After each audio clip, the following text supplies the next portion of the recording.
فطرت میں دین اسلام ہے، یہ کیسے معلوم کر سکتے ہیں؟ مولانا اس کا جواب دیں۔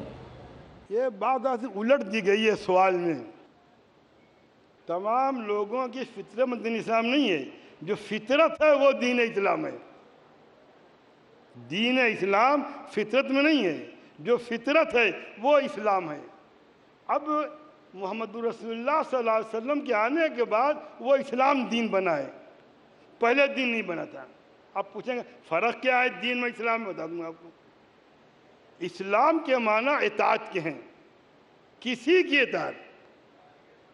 قرآن میں وَلَهُ أَسْلَمَ مَنْ فِي السَّمَاوَاتِ وَالْأَرْضِ طَوْعًا وَكَرْهًا وَإِلَيْهِ يُرْجَعُونَ۔ اللہ کے تابع ہیں، یہاں مطلب تابع۔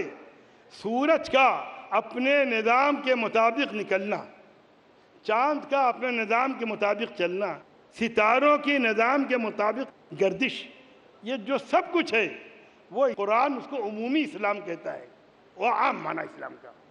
اسے بچے کو جو میں نے کہا، جو بچے جو پیدا ہوتے ہیں ان کی فطرت ہے اطاعت، فرما برداری، اور پھر ہم ان کی اس فطرت کو چینج کرتے ہیں۔